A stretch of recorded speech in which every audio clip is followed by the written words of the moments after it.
Well, good morning. I'm Bob Jones. I'm part of a family vegetable growing operation here in Northern Ohio.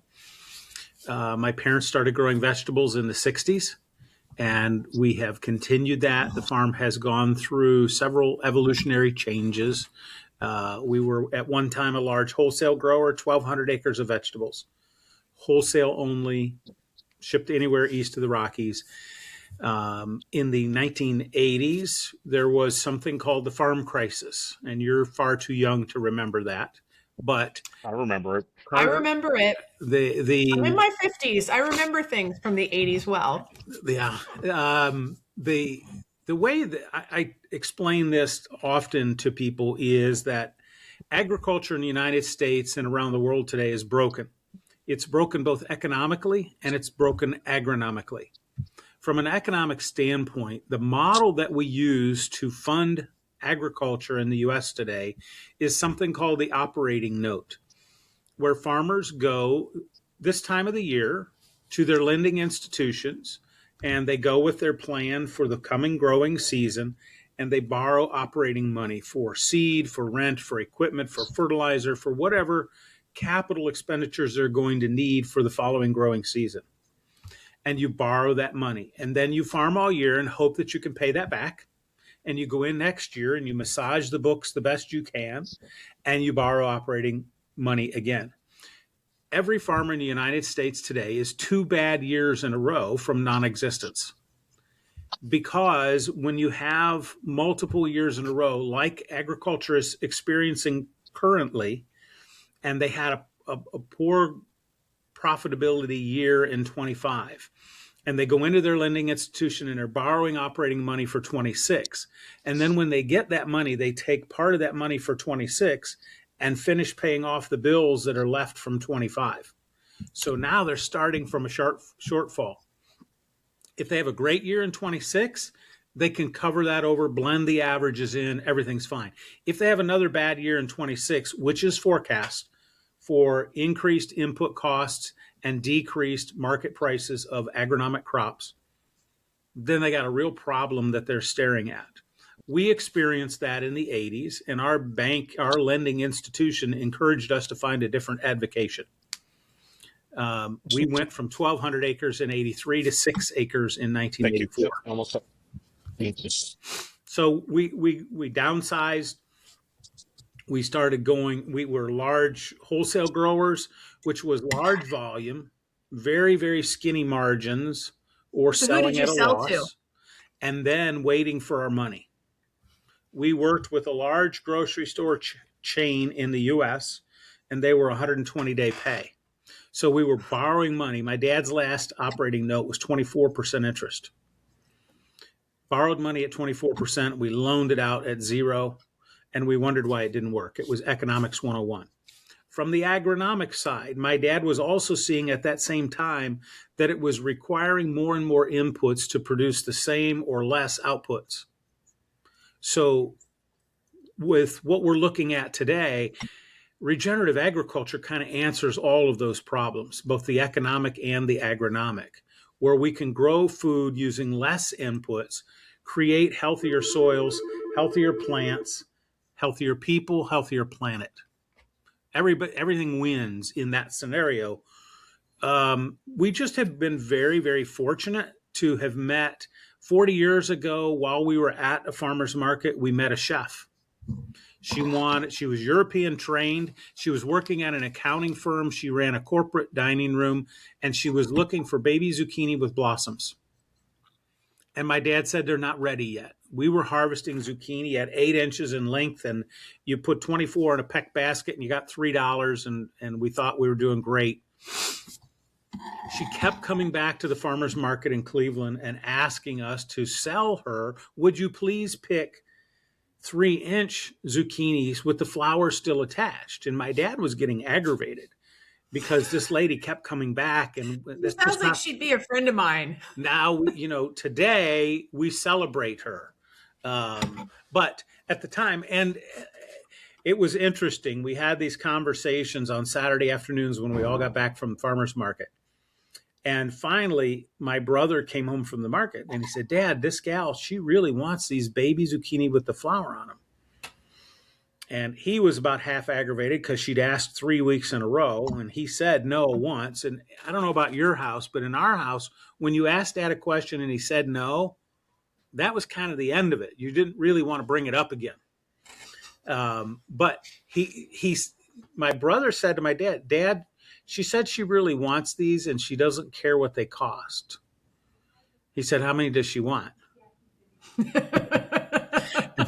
That was really the beginning of the process. We took them to her the next Saturday. We had them in a peck basket. We had them covered with a paper towel so no one else would see them. And we had them under the table at the market because we didn't want to be made fun of by the other farmers on the market for bringing these squash that weren't ready. And so Lee pulled them out from under the market and he handed them to the chef, and she starts screaming and running up and down the aisle of the farmer's market. Oh my God, this is exactly what I wanted. I haven't seen something like this since I left France. I love you, thank you. And of course, Lee is like, oh my gosh. That was the beginning of chefs teaching a bunch of dirt farmers about the food business.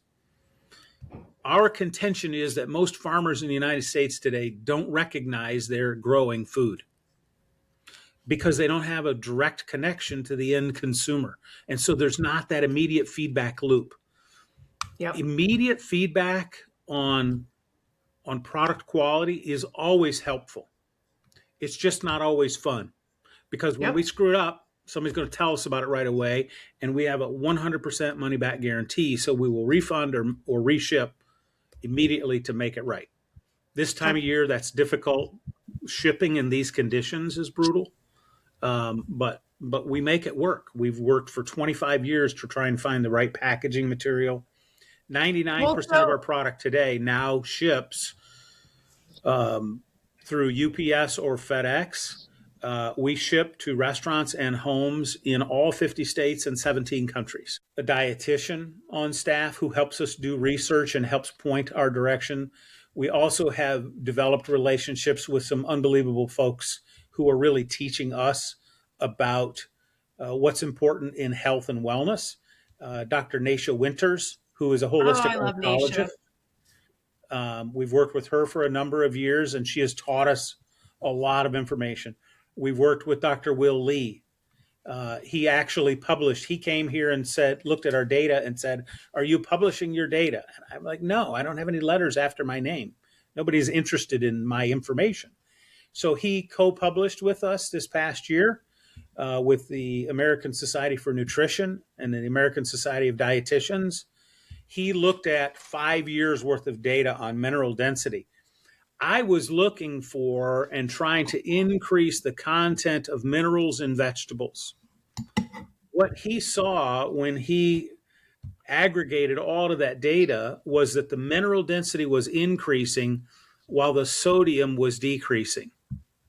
Because most people who need a high nutrient dense diet also need to reduce their sodium. I had an aha moment. I had never seen that in looking at the data because I was looking for mineral density. Sodium in plants and in vegetables comes from salt-based fertilizers, which we no longer use. Huh. So the nutrient density was going up and the sodium was going down, and he got really excited about that. And so now we're looking for high nutrient density, low sodium. We're now looking at vegetables that provide high protein, because you got all these people on GLP-1s who need additional protein. So things like cabbage that are high in fiber, high in protein. What are the vegetables that will help solve the problems that people have? We're really about trying to help people, and it's just different subsets of our customer base have different needs. A chef needs flavor, aesthetics, more flavor, shelf life, more flavor. Consumers want food that looks good, tastes good, is good for me, and is clean. The subtle differences, but regenerative is that tide that raises all ships. It gives different customers different things, but through the same concepts. So between variety, soil health, and getting it shipped on time, do Correct. you I have think are they all the above? Is there like it's a one, like variety combination. matters a lot more?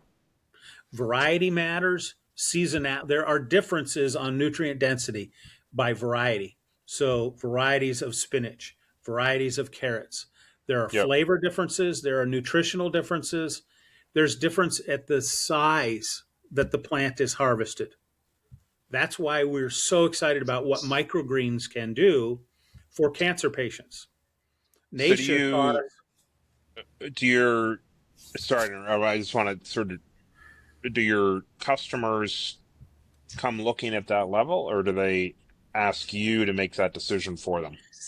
I think In a that sense. right. There are some customers. Um, Let me explain it this way. So, 80% of the products that we ship, lettuces, tomatoes, they all go out in a mixed box. So, here is an heirloom sampler. Here is an herb sampler. Here is a lettuce sampler. And customers who just start working with us love that variety.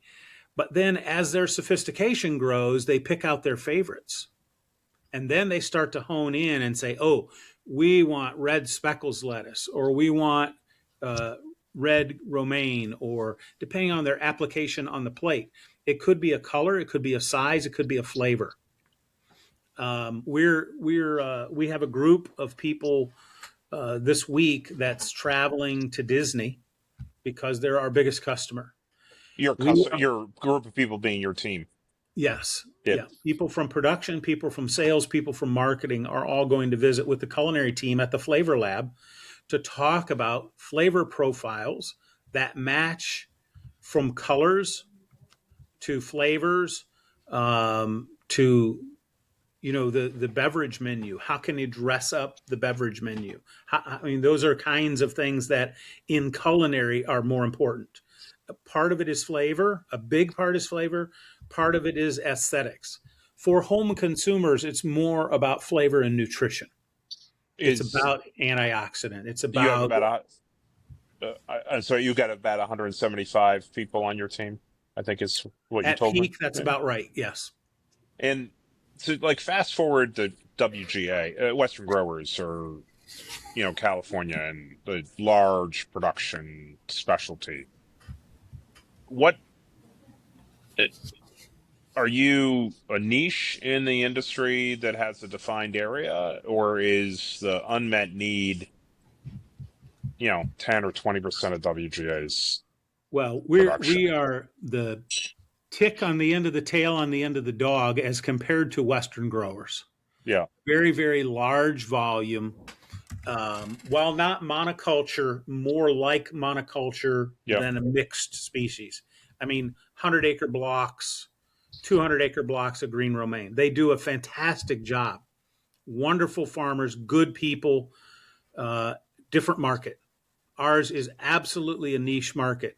We have over 800 varieties of plants that we're growing, and then available in 6 different sizes and multiple package sizes, depending on whether it's food service or a home consumer or something in between. Way too many SKUs, about 10,000 SKUs. But what we're trying to do is grow product that looks better, tastes better, and lasts longer. USDA says that grocery store produce on average is 2 weeks old before it hits the shelves because of the distribution models. USDA also says that produce on average loses 10% of its nutritional value every day post-harvest.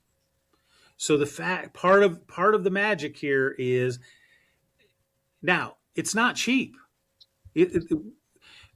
As Americans, we have become wonderfully accustomed to cheap food. But now what we're recognizing is we're paying for that cheap food. Yeah, you've got So the value. cheapest per capita spending on food of any industrialized nation in the world, and the highest per capita spending on healthcare. Well, there's a connection between those two things. So can may I indulge the video? This feels like a perfect time for me to share the unboxing video. I tried to get my husband to join this because I was like, now this would be super fun if you join too. And he's like, no, I have a meeting. I'm sorry. So I tried. Now, wait, can you just wait 1 second, Ellen? Just one, I just want to bookmark one thing. Bob's just nailed latent demand. People say that people don't want to eat better, and we have said for a long time there's latent demand for something different. So first thing he nailed economically is there's latent demand, and it's a matter of discovering it. The second is they were willing to pay more. Yes. So in the commoditization of food, we did that in part to scale the food system. Now we're in a position where there's a way to differentiate product. And so really core to our thesis. But this is the official unboxing of my husband and I's first week subscription with Bob's Farm. And just so everybody knows, Bob, in case you missed this part, Bob did not know I did this. So there was no special treatment. This is what anybody who goes on and does this. Okay, we've got our first box. Weekly subscription. Thank you for doing this with me because I hate recording myself and I wouldn't have. And I love it, so I'm very happy. I've become a huge fan of Bob Jones and the Chef's Garden. He spent some time with Carter and I, and what he's doing is absolutely amazing. And you and I both have been struggling because I don't have time to run down to Costco to get the organic produce, and Whole Foods is just as far down, and our Publix down the street has the most ridiculously inadequate amount of organic produce to choose from. So the fans want to see it. But I will point out one thing. So this was done with bow tie service, according to the box, with farmer Lee Jones's signature bow tie approval. Every order comes with the seal of trust, ensuring that our produce is grown sustainably. Very nice. Harvested at peak flavor, which I'm incredibly excited for, and handled with the utmost care. So we got some perishable notes here. Came from the Chef's Garden, specialty produce. Let's get into this baby. Hand selected and packed with great attention to quality and freshness. Here's their number. We'll put all the information. 800-289-4644 below. What's I've always wanted to do one of these things, like a YouTube video on unpacking. We haven't looked at this, so this is real, true, and fresh, pun intended. You did have Bob's Produce at Christmas. He sent us that amazing, massive box, and then we ate that stuff Christmas. We ate it the week after Christmas. Ooh, it looks delicious. Look at this. Best of season. Oh my goodness, we got carrots in here maybe, and some kales, and some yellow cauliflower. Oh, you say cauliflower. Packed very well. Here, let's do this. Chef's Garden provides nutritious, regeneratively grown. Wow. Here. I was trying to help you. I know. So it's packed like this, which is nice. Wait, should I read this though? While I'm doing it. It provides nutritious, regeneratively grown vegetables to home cooks nationwide. We seek to provide our community with vegetables grown in a way that's healthy for you and good for the planet. Experience the Chef's Garden vegetables served in the best restaurants around the world, delivered right to your doorstep. So Can't wait to be your personal farmer. What you can't tell because we're on video is the smell. Yes. And the smell is very clean and fresh. All right, we got I'm greens. gonna let Ellen describe this stuff because I don't exactly know what it is, but it's green. This looks like spinach. So that's spinach. We determined that's spinach. We got these little guys. They're probably cucumbers. We got cucumbers. Right here. Cucumbers. Winter squash. Yep. Bob, tell me really quick about that squash. Mashed potato squash. It's a fall squash that tastes like mashed potatoes. Okay. That's my sweet potato haul. Okay, we need to take these potatoes out. And I think these are beets. Yes, beets. but the important thing is like showing everybody what this looks like. So you guys are used to sweet And potatoes. there's ice in here too. Good kind of ice. So I mean, that look at that. It's a purple potato. If you've ever had a purple potato, if you haven't, you're missing something in life. We are a huge fan of purple potatoes in our family. They are sweet. They have a really good texture. I'm gonna try something straight out This of looks here. like a garnet sweet potato. Again, Bob's gonna have to Straight correct out. me. What's Mm. I'm right or wrong. That's fresh and delicious. Whatever this green stuff is, it's good. Mmm. I mean, you know, it's not ice cream, but And then these are more sweet potatoes. okay. I think we have enough. Wait, The I'm gonna team- show. Okay, go on. I think the team's losing interest. Nope. We're not on our Substack. We are at the TikTok channel. People want to see what's in here. Keep going. This is. I want you guys to see all the carrots that are in here. I do like that. So these are the standard carrots. But then talk about making sweet carrots. Have you ever seen these kinds of carrots? No, but I'll eat one right now. Well, don't eat them. Okay, we'll share one. So I want to try. But there's a number of them in here. Oh, this is sweet. Is that a sweet carrot? Like a sweeter than normal carrot? These So cute little imagine- carrots. You know when you get a bunch of carrots and you have the really good Yellow one? carrots. That's what this is. Like that really sweet, good peak of freshness carrot. That's the Check sweet these carrot. out. That is a darn sweet carrot. Oh. That's worth it right there. That, I don't think I've ever had. I don't know if I've ever had a sweet of a carrot. Have you? I think we're good. I think we showed everybody. You can leave. I'm doing this when we're finished. Okay.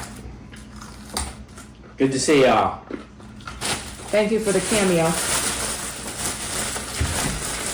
Okay. Now we're gonna go to. Looks like I got maybe some regular potatoes in here. Yep. Red potato. And more red potato. And more red potatoes. So we've got lots of sweet potatoes, red potatoes, and this is their seasonal, best of the season box. So this is winter, and we're still getting this. So lots of roots, tubers, this is that time of the year, winter squash. But yet, because of his operation, he's also producing amazing greens. So yes, like Brian said, we've got a whole bag of beets. So check these out.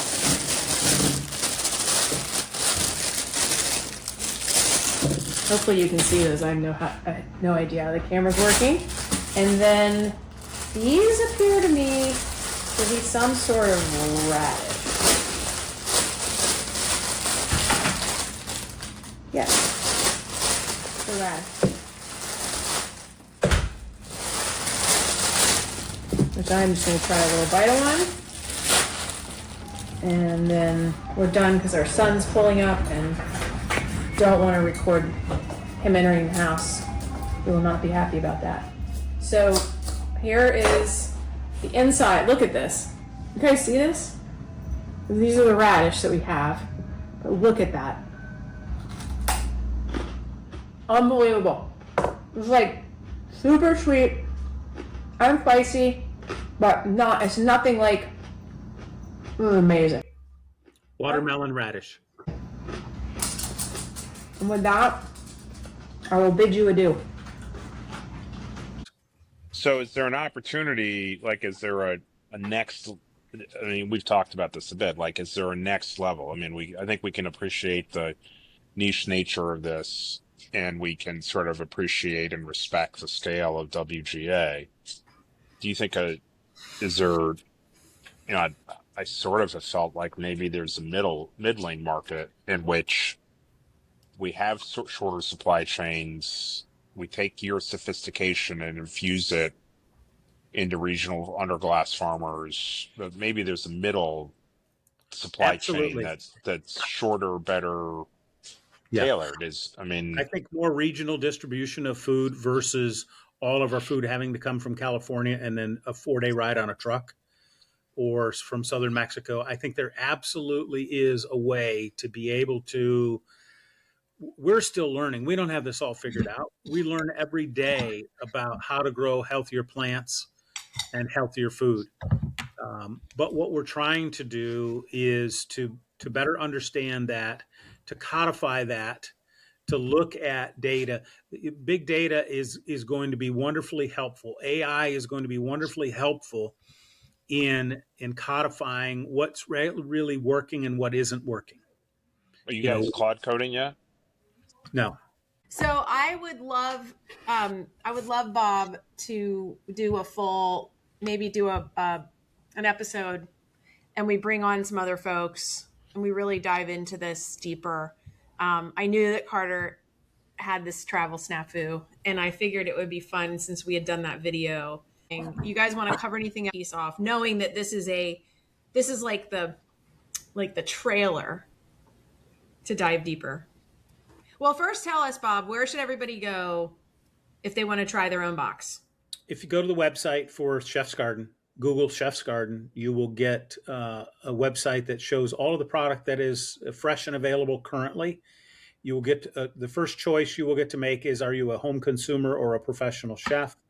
There are different products available and different shipping for large volume. So if you're a home consumer, you go to that home consumer special place, and you can either get the best of the season box, which is what Ellen subscribed to, where our team here on the farm is going to look at the availability of all the product we have each week and pick the best of the best for that week.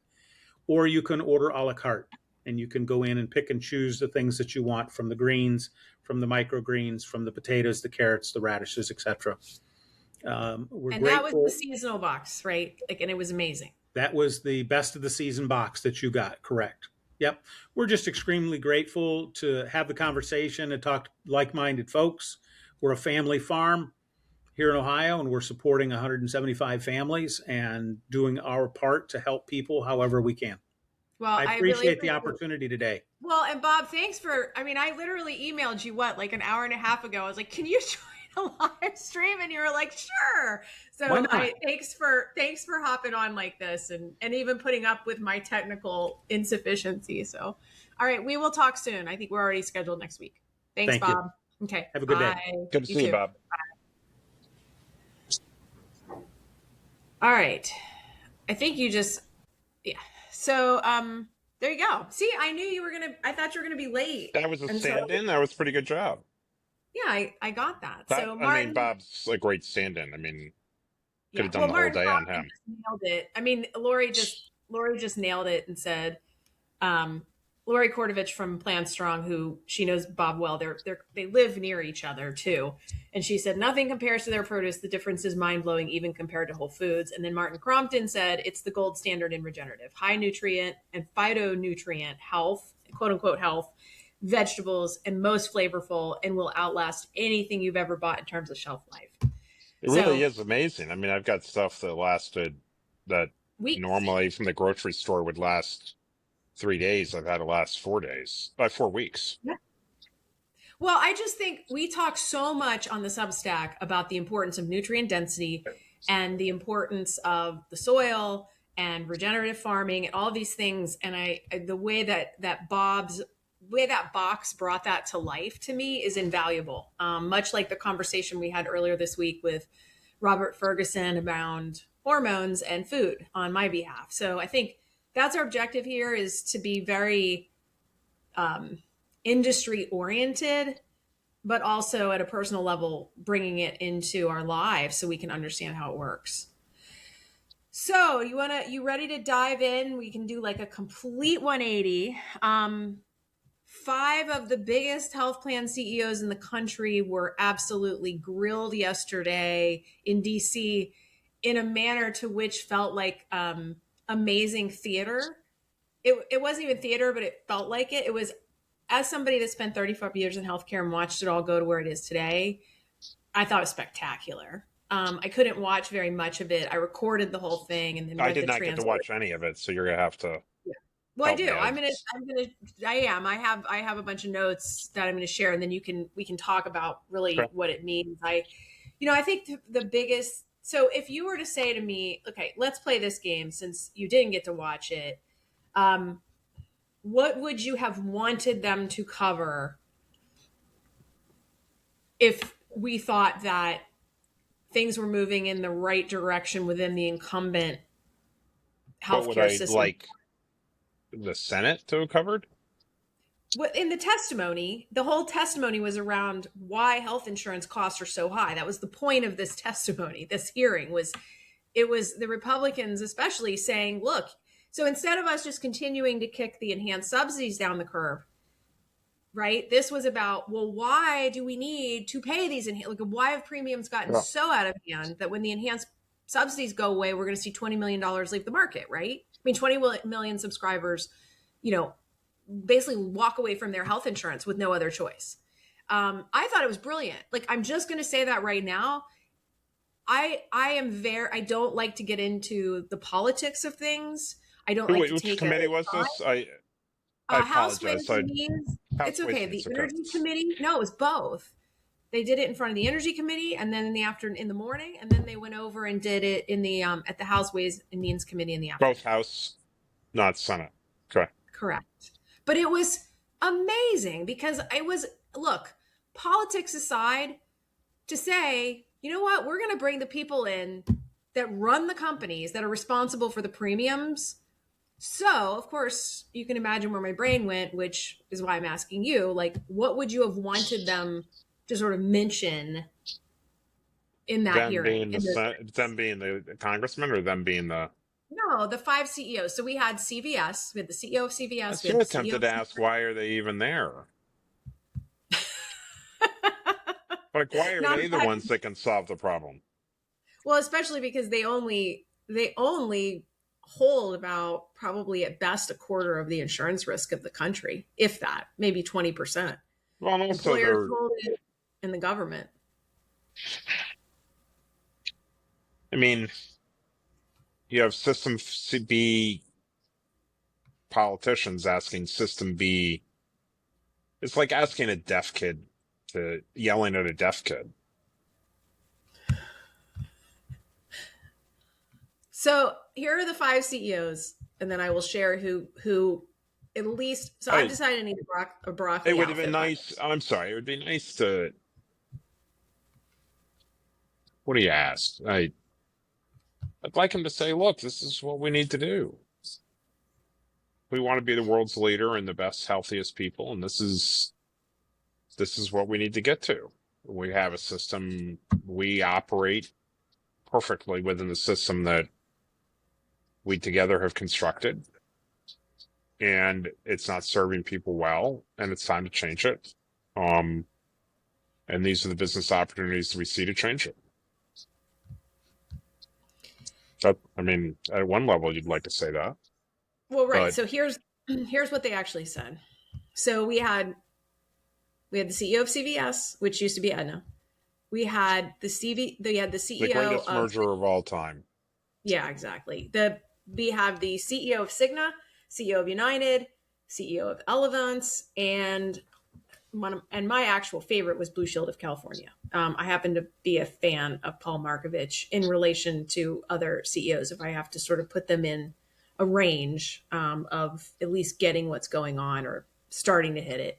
So interestingly enough, David Joyner from CVS, I still give him they basically all got D's and F's in getting to what's really causing all of this. But I would say David Joyner maybe got a C minus. Yeah, I'm giving him it wasn't not the congressional scorecard, because it's hard to figure out who's at fault here. No, this is it's easy to figure out who's fault. You have everyone who's at fault in the room.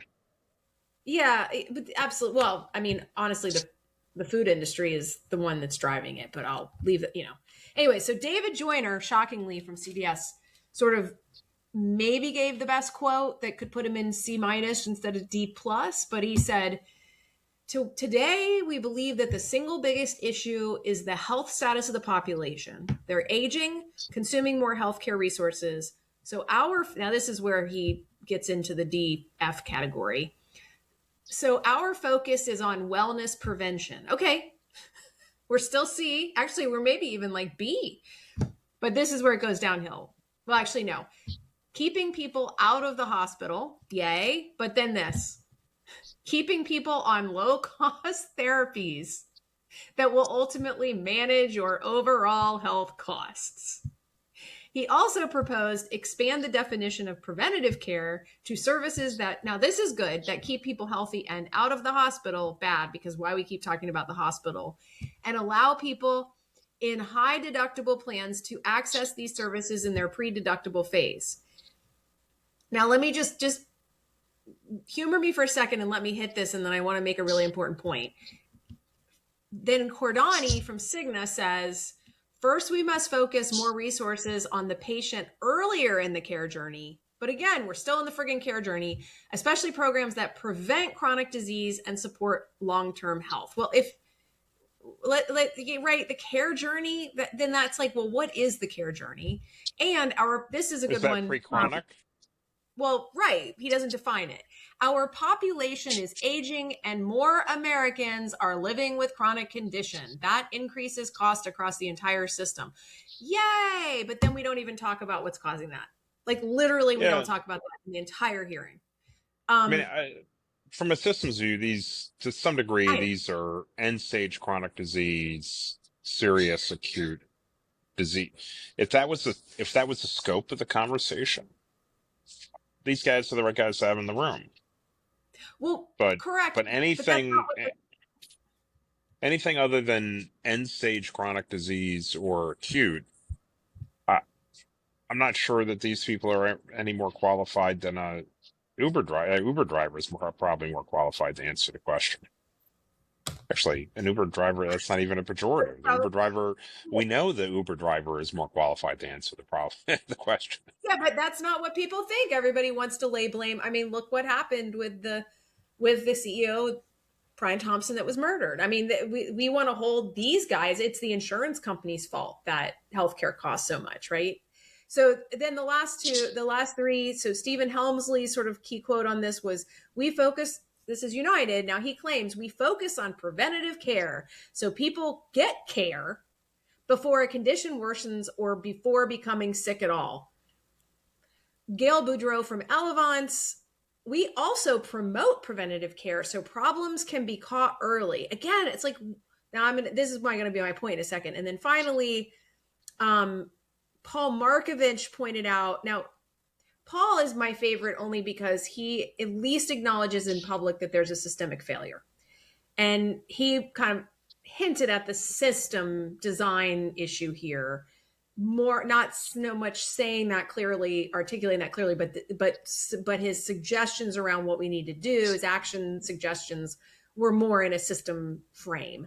And then he pointed out too many times when the participants in the healthcare system, health plans, hospitals, physicians, pharmaceutical companies, and others, put profits ahead of patients and complacent about how complex, inconvenient, and inefficient our current system is. Now, the thing that he said that I do want to point out, I did really appreciate this, was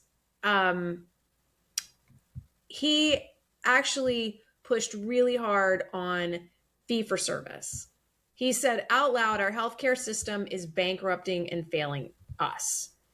And then he also talked, I'll find the quote while we're talking, but he also said, we need to restructure the system. We have to make this about outcomes and value based and things like that. He was not okay with, he was the only one that called out the fee-for-service plan. Let's go about we get into this, trope about profits over, like, would anybody really be upset if somebody was profiting off of eliminating chronic disease? Yeah. You mean in this room?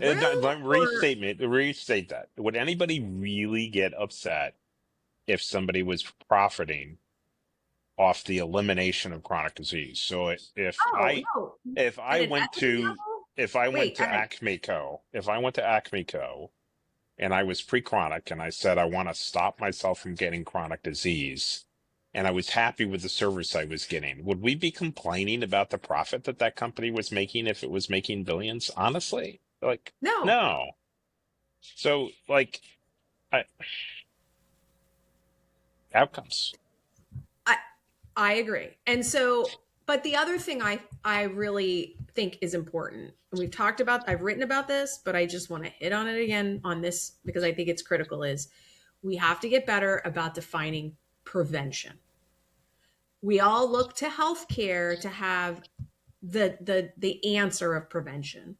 I learned this at ACLM at the conference. I had never understood this framework until that conference when we were talking with the previous head of the American Obesity Association, Obesity Medicine Association. She said there's primary prevention, secondary prevention, and tertiary prevention.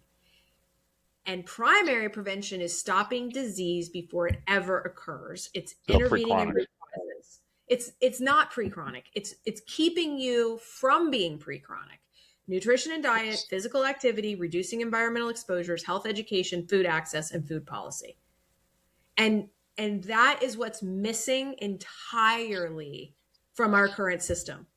That does not exist today. People have to create that for themselves. What we do offer, and you pay handsomely for the honor, is, and this is what people, I really believe this is a fundamental structural conversational flaw, is we use the term prevention ambiguously and to cover everything. What healthcare offers is secondary prevention and tertiary prevention. Yeah. Secondary prevention gets back to your point about pre-chronic. Early detection and intervention once disease process has begun, but before symptoms appear.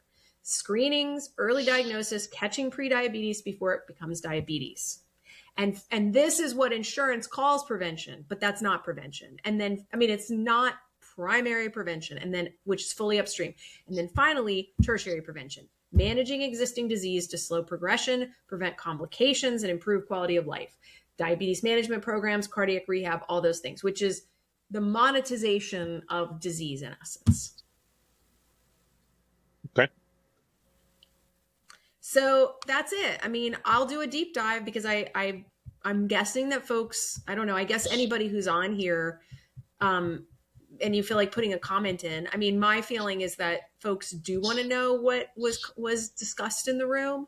I just wanted for this live stream to talk about the fact that when I look at all the testimony, there's lots of fun quotes. There's lots of, again, there's Ellen, as I've been in healthcare for 30 years and I never thought I would get a chance at redesigning it. And then there's Ellen that was in healthcare for 30 plus years and basically wanted to throw cold water at it and run away as fast as possible because I was so fed up with it. And I enjoyed at a personal level just how bad the CEOs looked. So it's sort of like watching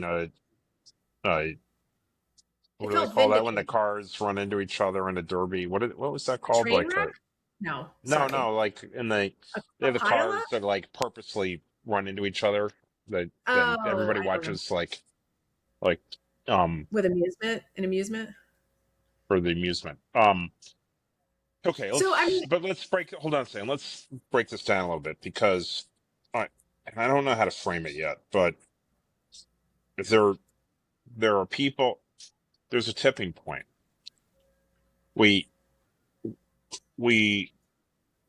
through some combination of effort, we've achieved sort of a rent-seeking kind of environment where there's regulatory capture, in which they're having a meeting here where these people all go out to the steakhouse later together. But you've got both sides of this equation having this kabuki dance kind of thing with a bunch of NPCs, chatting it up and filling the room based on an old language model.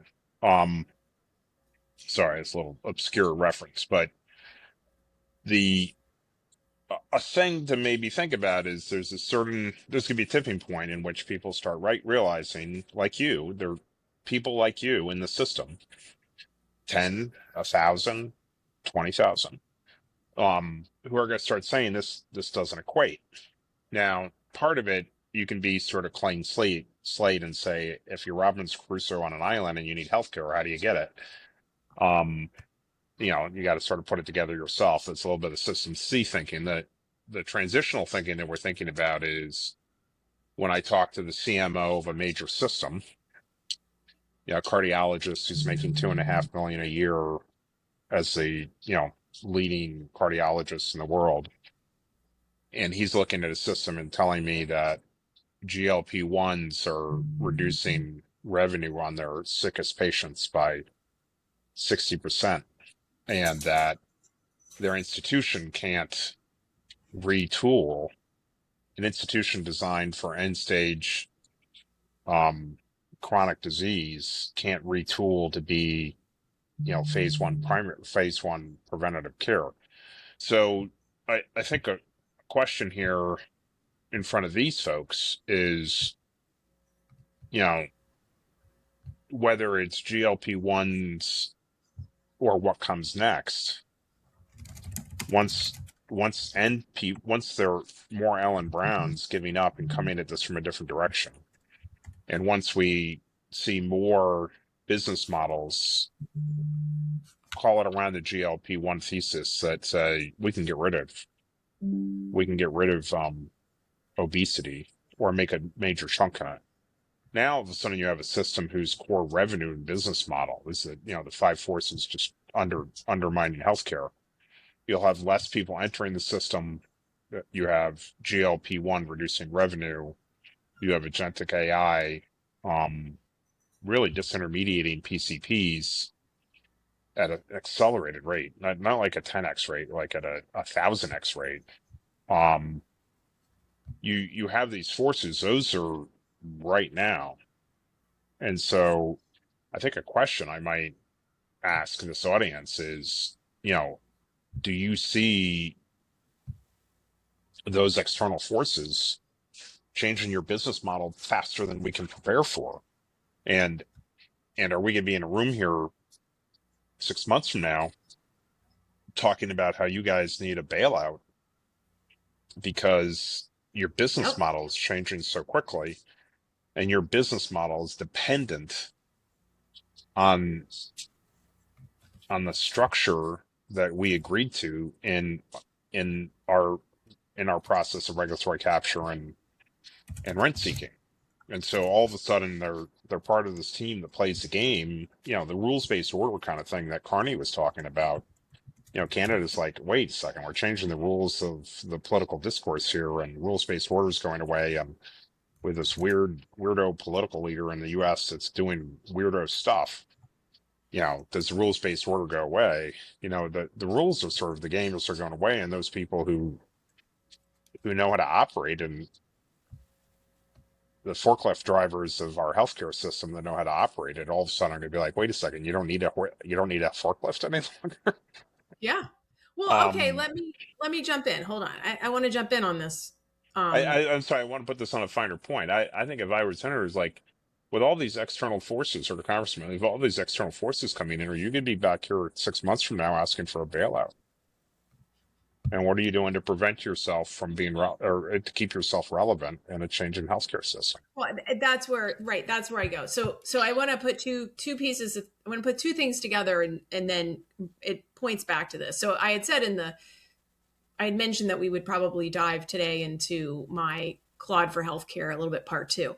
We aren't going to do that so much today, but what I will tell you is next week, assuming that what I have on the schedule for you and I, Price and Kona from HTD Health, I just adore, who's super deep on the tech side of healthcare, interoperability, TEFCA, all those things.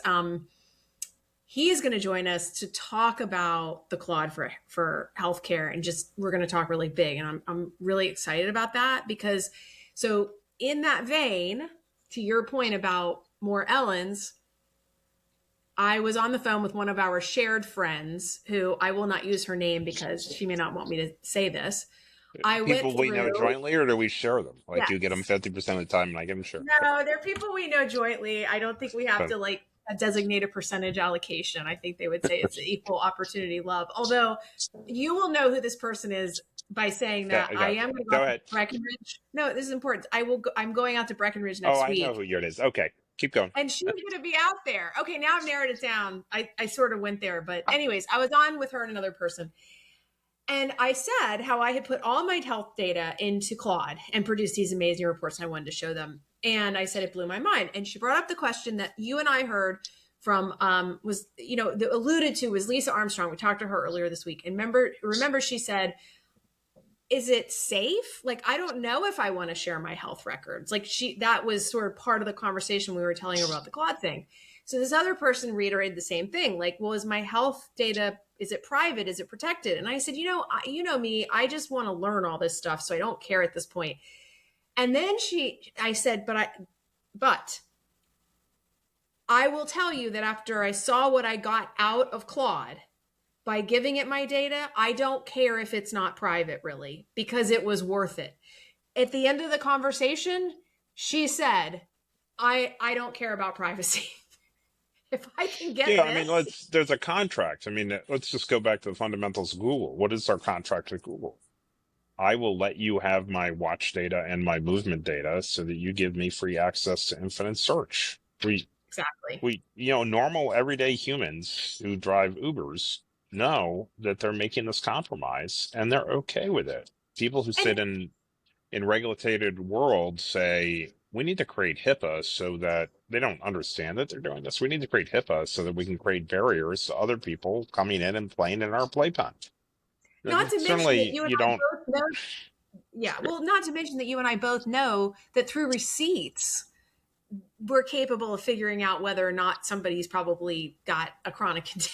Like the things we're talking about, like you can actually infer this pretty much already computationally and through data that they're already letting be collected. That's just not called a health record. We were with it. You forget I come from the defense industry. Like, I know. We could figure out what's going on. Like, we knew what was going on in China about COVID based on looking at lacrosse satellite data on cell phone movement in 2019 of October 2019. You can synthesize this data. So if you already know that you're exposed now, there is a privacy limit, and we do have to get the privacy model right.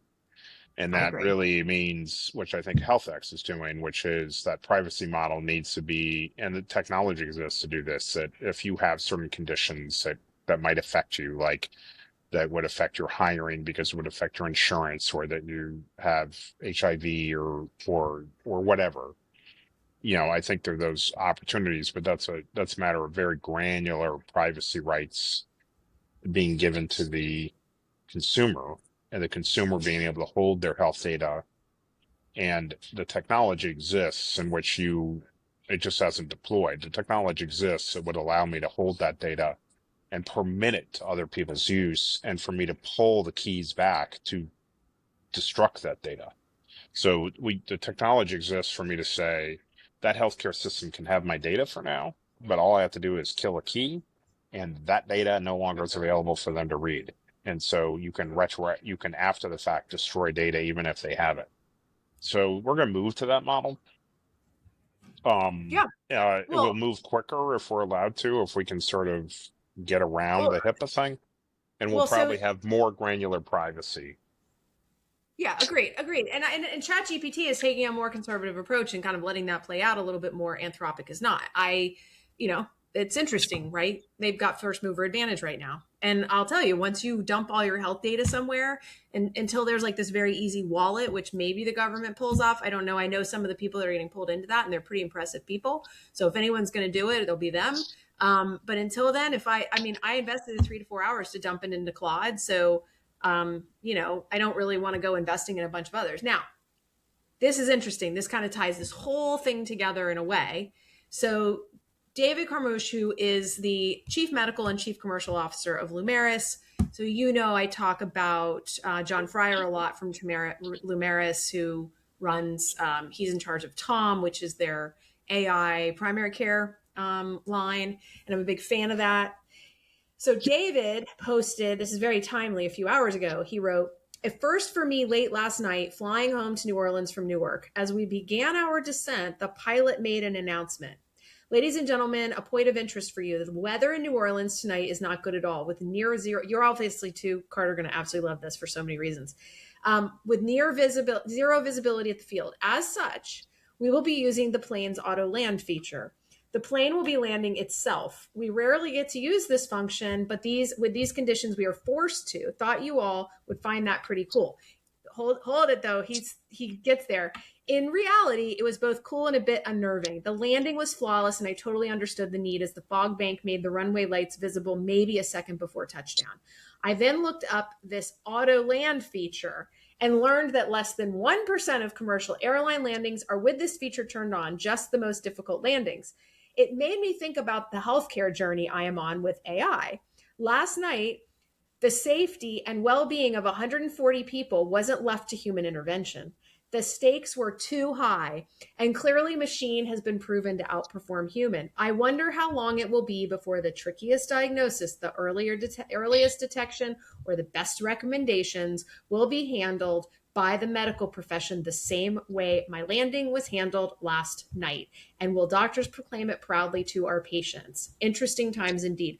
You know, I will be asking John to get me in touch with David for you and I, because now I want to have him banter about that if he's willing. So there you go. It's pretty cool. It's cool. Right? It probably will be things like surgery.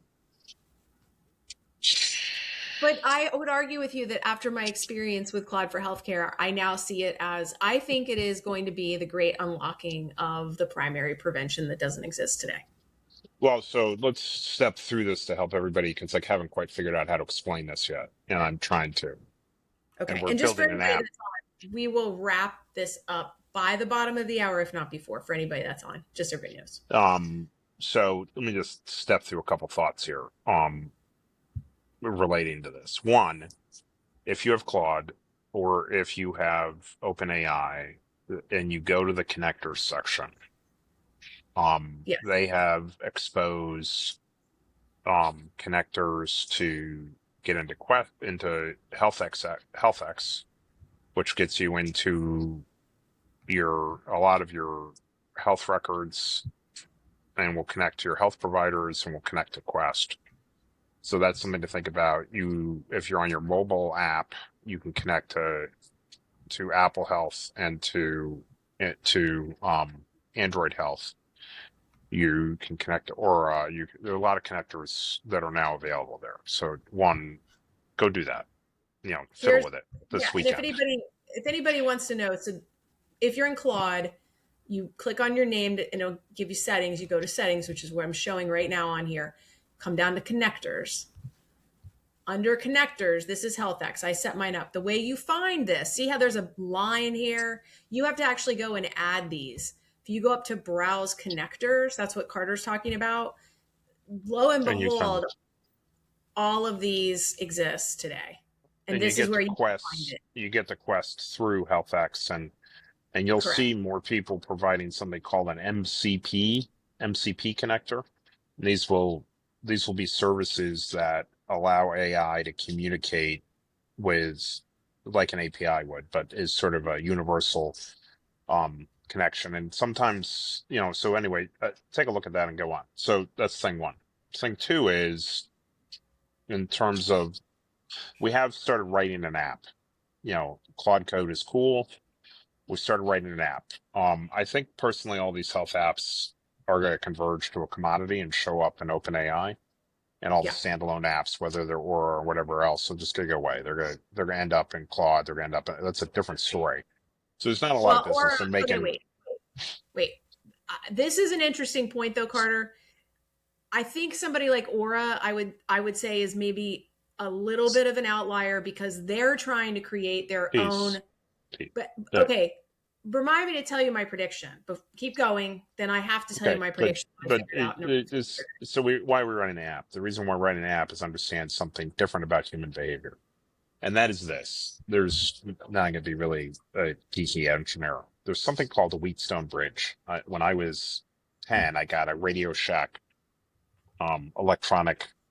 teach you electronics thing, and one of the things that teaches you is a Wheatstone Bridge. Wheatstone Bridge is a concept. Why do you have 8 ohm speakers in your high school your stereo system? You have 8 ohm speakers because the amplifier is matched in impedance at 8 ohms. So there's a thing called a Wheatstone Bridge, in which you get maximum power transform theory. Says You get the most amount of power transferred from an amplifier to a sink when the impedance match. So what that means is the transmitter needs to match the impedance of the receiver. The doctor needs to match the impedance of the patient. So we go through whatever. I don't know how long we train doctors. We spend a long time training doctors to teach them to try to speak to humans. And it's mildly successful. There's also value in teaching humans to speak to doctors. Yep. And a long problem in this, I've always had this thought in every business that I've been involved in, that sometimes it's about helping the customer get closer to the understanding so that they can articulate their requirements to the innovator. Now, Hayek characterized this as the coordination problem. It's really hard to figure out how to understand the consumer. And he really said entrepreneurs were really just unique in their ability to understand what customers are saying. And we've seen this. I get what that person's saying. The rest of you don't. So it's a long story. It's an impedance mismatch problem. That's right. So my sense in healthcare is we have in part an impedance mismatch problem, that we have said healthcare is too hard for a human to understand. Yes. Now, let's just be clear. The doctors have been in charge for like 70 years. That's it. Yeah, exactly. 330,000 years of human history. We were in charge of our healthcare, and we were like Robinson Crusoe on an island by ourselves, and we had to sort of keep ourselves alive, whether we were using Wilson to help guide us or whatever. We had to keep ourselves alive. And I will add, it was very personal. Like this is where I get really frustrated with reference-based medicine. I know why we do it, but health is very personalized. Well, and evolution sort of figured this out for us and helped. And so we have our little toolkit helping us along, and the doctors are new to this. So whatever. I think a way to start thinking about this, and there's maybe a way to tell the story simpler, but that's the way I'm telling the story now. That I think a way to think about Ellen's journey here is she sat down with her data, and in the privacy of her own mind and the kookiness and I've known Ellen long enough that she has quirks that the rest of you don't quite understand. So she's got this kookiness, as we all do, and you can sit inside your own little world and ask it crazy questions like, does Windex fix joint pain? I've not asked that, by the way. That is not one of my quirkiness factors. But I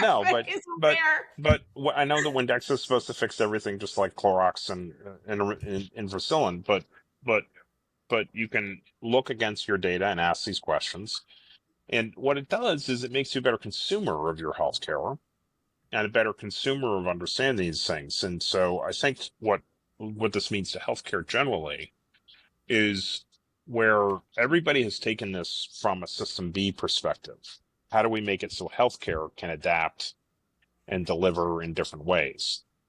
What I think we're starting to say is we're taking it from a system C viewpoint, where the end consumer is on an island by themselves. This is a design exercise. They're on an island by themselves, and they have to reconstruct where they came from to get there. And they start on the island with evolution on their side and their brain power on their side, and that the fact that they've been operating themselves for 10, 20, 50 years, and they're now connecting back to a healthcare system that's going to deal with them at the end stage chronic disease or some acute disease.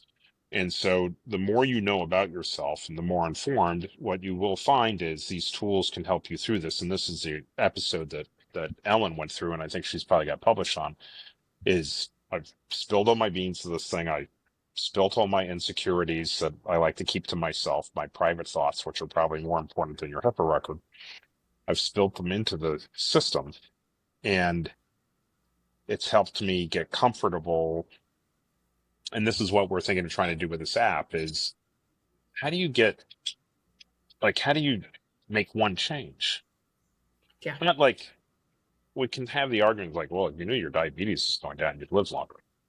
Like, how do I deal with the fact that I just woke up? I know I should go exercise. My shoes are sitting there on the edge of the bed. I should go do this, but It's cold out. I'm gonna go back to sleep. Like, Or, how do you deal with or, that?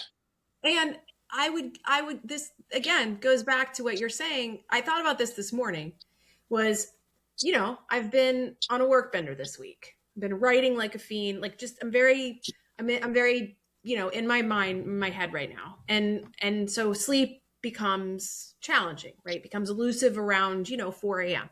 if I'm lucky. Staying up way too late, waking up way too early. And I sort of finally gave up and just succumbed to it the last couple of days. Well, guess what I stopped doing? I don't interact with my aura right now. And I couldn't have been happier that when I actually thought about looking at it, it had died because I hadn't looked at it to know that it was dying. The battery was dead. That actually prompted me, though, to think, Carter, there's a level where you're like, yeah, these nudging tools are great, but they're not what you're hitting on, which is like, yeah, this week sucked. And I know it took its toll and I don't want to be reminded of it. Well, now I've just left aura. Do you know what I'm saying? Like I've just abandoned ship. It's like I've fallen off the wagon. That's a flaw. You should be able to walk into a grocery store and it should be hard to make a bad decision. Exactly. Now, right now, Bob Lustig has told us 25% of people need to go through cognitive behavioral therapy to get there. Exactly. I think if we sort of say there's this line, there's a Lagrange point where we have an impedance match, where the doctors are up to speed enough to explain something to us, and we're up to speed to understand it. And that's the point that we want to be able to optimize healthcare, maximum power transfer zone. The doctors, there's a distance the doctors need to travel, and there's a distance the patients need to travel. I think the patients need to travel farther.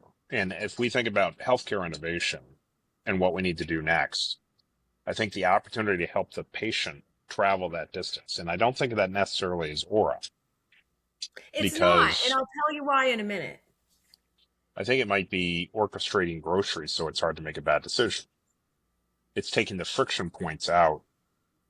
And it's designing the system not around what healthcare tells you, but designing the system around what humans need so that they don't have the friction to get to that central point where they've optimized. It's nimble enough to give them choice, to let them to do what they're going to do, to bounce around. Like, I think what this last week and a half, almost 2 weeks in my brain has been, I'm having a hard time with anything that doesn't feel agnostic right now. I'm tired of being within someone's system. So this is what I was going to tell you about aura. So I had this really... So you're in Claude. What's that? Sorry. So you're in Claude. Oh. Well, but so right, because it's the only one that I have. I interrupted. Yeah, I interrupted. Okay. Yeah, but I went into Claude and it was very agnostic, just to be clear. I got what I wanted from Claude. I put a bunch of crap in there and got what I wanted out of it. I shouldn't have distracted you. Keep going. Right. It's like a squirrel. You know better. Okay. So we were talking, I was on the call with a couple of really amazing, smart people about Access, the new CMS Access program. And what's awesome is that all two of the three people, one in particular, totally now is nailed System B and System C. And to the point where he calls himself a System C spy within System C with B. So he calls himself a rebel spy in System B. And he's like a legit player in healthcare, just so everybody knows. Let's not out this way. We don't want to screw up his 2-day pass. I'm not. So we were riffing. We decided to have sort of a design session. We had a clinical person. We had a kind of a tech clinical layer person, and then he and I were on there really as weirdos, kindred spirits. Let me say that. And we decided to riff about the access model. And what was really cool was we ended up having this design conversation where it was very easy to revert into System B and go, well, what could we solve for within System B using these things, right? So then I used the reusable rocket analogy. And I said, all right, fine, we can do that. We all need to pay the bills. We want to do that. We can do that. I said, now, I want to look at this as there is money that is now being dropped into System B right now to basically help you fund the design of system C. So what we should be doing is, instead of saying to all the system B players that are designed to win under this program the way they are designed, instead of saying, let's do that, I'm saying, okay, fine, that's one conversation. Let's have another conversation, which is, what people really want is X. We need to go back to first principle design around human outcomes, right? Like, that's what we're really solving for. How do we do that? What does that look like? And how do we use this pot of gold to pay for that and design it and implement it? And in that conversation, it clicked in my brain about Aura and what they're going to do. Because I don't know this, everybody knows, I don't know this because I've had some conversation with their leadership team. I just am convinced of this because I've been watching them so long. There is absolutely no way that Aura doesn't enter the access program. There is no way. And I've been thinking about it, and I realized this is it. And this is why I think the access program is people should pay so much attention to this. It is unlocking half of the Medicare population in this country, direct to consumer, to tech providers, to provide outcomes-based care without having to really use a whole lot technically of traditional incumbent healthcare. Now, you could read the RFA, and you'd say, yeah, but they have to coordinate with this, they have to do that, they have to do that. Cut through it, people. I am convinced that CMS is going to price this in a way where the incumbents, only the best of the best incumbents that are most efficient as possible, can use it. And it's going to be every man for himself on the other side. Okay, Aura, here's what's going to happen. In July, you're going to see ads everywhere where seniors go, and it's going to say, get your free Aura ring. They're going to hand out, this is what I think is going to happen. They're going to hand out Aura rings to every senior and say, we will take care of your diabetes. We will help you manage depression. We will help you with MSK. They may not do all of those conditions, but there is no way they don't with the tracks of EK. They are going to use their hardware to get people into their ecosystem and finally have an attribution from what the traditional healthcare market is into a disintermediated new system C world. It's brilliant. Sounds like a good strategy. Yeah. Now, maybe that's not their strategy, and maybe they'll hear this first, but I think that's what's going to happen. But I use it as a use case to say, everybody that's on here, all 40 plus people that are tuned in, or whoever watches this after the fact, that's what Carter and I are here to bring all of us together to do, is build our own friggin' Aura that's agnostic, that doesn't have $100 billion valuation right now, that's getting ready to go public, that has to carry that cap burden. Like this is, we have the best opportunity right now to build a reusable rocket, because everybody in healthcare is going to go, yeah, there's a bunch of people chasing that money, but most of them already come with the baggage of System B. This is the moment. We've got to build a new launch vehicle every time and launch it. It gets used once. Yep. So we got 3 minutes left. How are we going to land the plane? Well, I will say we will shoot out. I've been fiddling with this app that we've been building and testing with some people.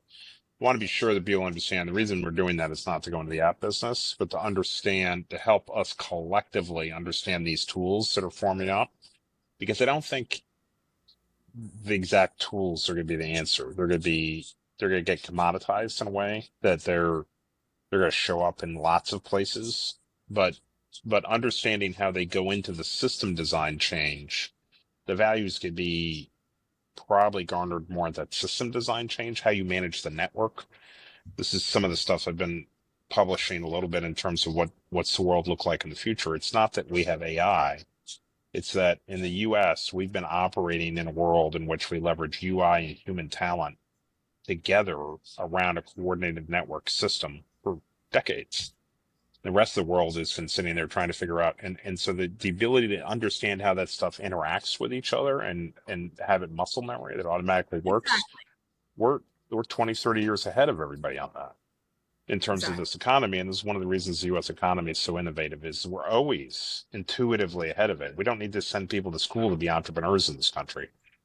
And we sort of have that kind of network capacity that we've been playing with some time. And that, I think we need to think when we're rethinking healthcare and food's health, is is how we go well beyond the idea that, hey, I'm going to build an app that tells me something about my house. We're building a system where you can, it's hard to walk in a grocery store and it's hard to make a bad decision. And the system design that has to go on around that, sophisticated. That's how you hooked me. Just for the record, that is how you hooked me to be your bestie in this. Because when you said that very first night we talked, I want to make it hard to make a bad decision in the grocery store. It was the equivalent of like that. What's that movie when it's like, you had me at hello? Like that was my had me at hello moment. I was like, can't lose me now. Well, Autoland is not easy, but it No, works. It works does. seamlessly. On the human It does. interface UI level, it looked like it worked. The sophistication of what goes on in the background is a control system that operates at 1/10,000th of a second, Yep. which is an optimization that is very hard to get right if you know anything about PID controllers. And I know a lot about them. Did I tell you this? Kidding. you know a lot about PID controllers. PID control loops. Anyway, but a very complex system that looks like magic. So See you later. all right, have I'm a in great Kansas weekend. City if anybody's here. Talk to you later. Okay, bye. Bye.